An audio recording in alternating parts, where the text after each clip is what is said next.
You're watching The Big Picture on News.Markets. Oil prices have taken another dramatic fall and are trading at levels not seen since 2009. The issues affecting prices are oversupply, that Iran nuclear deal and China's economic slowdown. Is it time to get into oil stocks, or could the price per barrel plunge even lower? I'm joined by Mark Henderson, Director of Oil and Gas at Westhouse Securities. Thanks for coming in. What's going on with oil prices? Describe the state of play. Well, evidently, investors are clearly concerned about oversupply in the market. That's the big theme, the big topic, and that's been driven by concerns around what's happening in China in terms of the economic slowdown, in terms of the continued strong oil production from the United States, and also the prospect that Iran could become a significant contributor to global production over the course of the next couple of years. And that's then been compounded by the decision that OPEC took to continue increasing production last November, and that has catapulted on really to a lot of negative momentum towards the oil price. It wasn't long ago, though, we were talking about $60 a barrel as being the new normal. Now we're hovering around the $40 per barrel mark. The big players said that they could deal with that. How low do you think it can go? Short term, it can clearly go lower. There's no question about that. When sentiment is driving the market, and let's face it, if we look at the last couple of weeks, 6 weeks, there's not really been a huge amount of fundamental data to support us going lower. But the reality is that's the momentum in the market. So if it's going lower, does that mean that this is a good entry point for investors into oil stocks, or could it go lower? For fundamental investors, I do think it is an excellent entry point. I mean, there's a couple of issues here. First of all, there's the factors that I've talked about, which is that fundamentally I think the data supports a stronger oil price outlook. Secondly, if you look at E&P stocks, they're now trading at all-time lows relative to the UK market. So investors are baking in extremely negative assumptions about future oil prices and about future returns in the industry. It's also worth highlighting that a lot of these companies have now started to focus on cost reduction, efficiency improvement, greater capex efficiency, and that's going to feed through to margins and returns for these companies, which have been declining for about 4 or 5 years.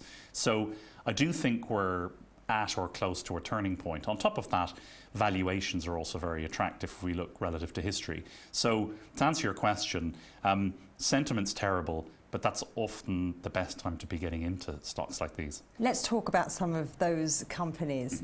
Where do you see the opportunity for investors? The sorts of companies that I'd be looking at right now would be the likes of Tullow Oil, which is obviously the bellwether stock in the sector in a UK context. Vast majority of its production is from West Africa, where operating costs are very low. So margins are actually quite healthy.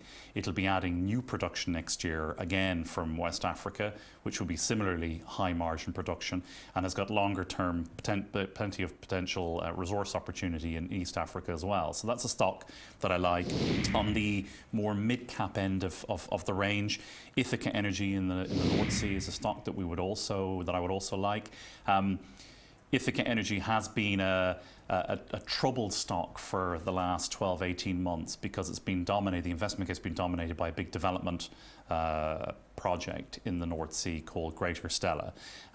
They've had issues with that, they've had delays with that, but they're getting close to first production. They're over the worst of the capex. They're now starting to generate free cash flow.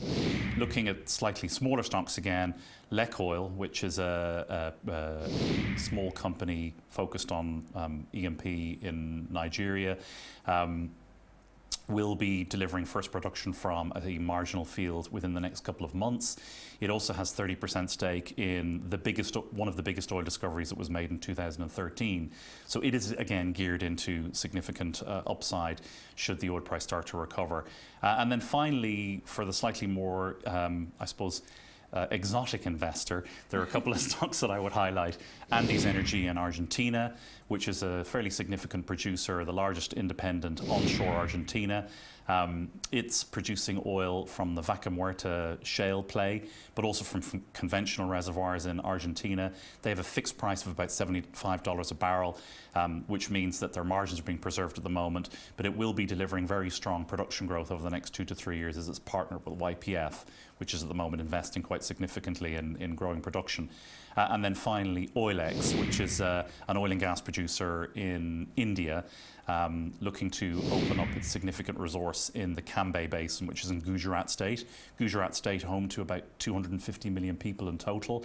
Demand significantly exceeds supply, prices are strong, and Oilex has proven its ability to deliver production from a well last year, which it hopes to then leverage off over the course of the next couple of years. So it gives you a bit of a selection. So opportunity there from small, medium and the big players, something for every kind of investor. Mark Henderson, thanks very much. Thank you very much.